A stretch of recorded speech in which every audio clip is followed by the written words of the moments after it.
Oke, assalamualaikum warahmatullahi wabarakatuh. Alhamdulillahirabbil alamin. Yang terhormat kepada Abi Hanif dan Umi Ida selaku pengasuh pesantren Super Kemlawi dan Huda. Yang terhormat kepada segala besar pengurus dan teman-teman semua yang berbahagia. Saya Fatin Nabila dari kelas 11 akan mempresentasikan dengan Tajhidul Janaiz, tapi yang kedua dari kitab Al-Budiyah. Yang pertama ada syarat-syarat pelaksanaan sholat mayit. Yang pertama, mushol itu harus memenuhi syarat, kayak menutup aurat. Mushol ini berarti orang yang menyolati jenazah ya, kayak harus menutup aurat, suci dari hadas dan najis, terus berjarak paling enggak 300 diro. Syaratnya yang sebelumnya itu mayitnya juga harus mandi dan sudah dimandikan dan dalam keadaan suci, dan mushol harus berada di dekat mayit.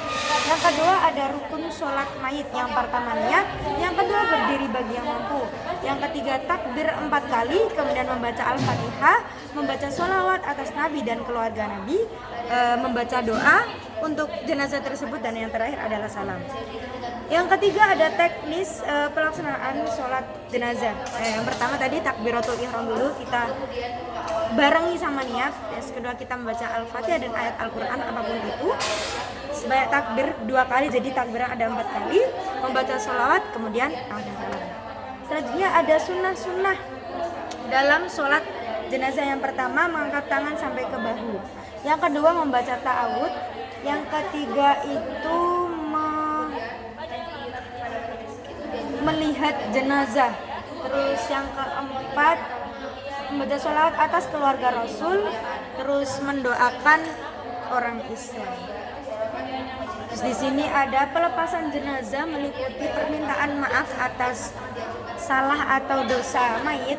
Yang kedua pengalian hutang piutang, menjelaskan atau memberitahu sebelum ataupun sesudah mayit diberangkatkan.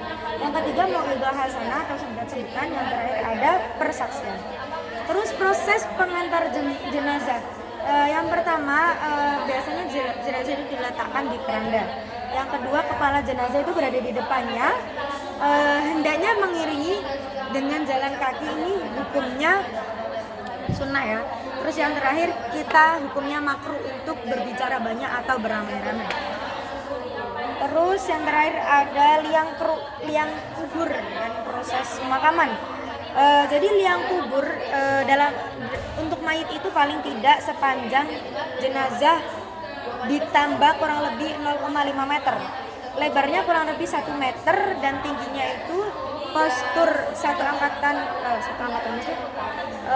postur tubuh manusia ketika berdiri ya.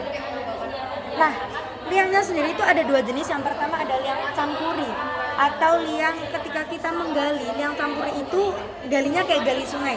Sedangkan yang kedua itu ada liang landak. Liangnya itu digali secukupnya, yang cukup untuk mayit. Biasanya digunakan untuk tanah yang keras. Oke, sekian presentasi dari saya. Kurang lebihnya mohon maaf. Semoga bermanfaat. Wassalamualaikum warahmatullahi wabarakatuh.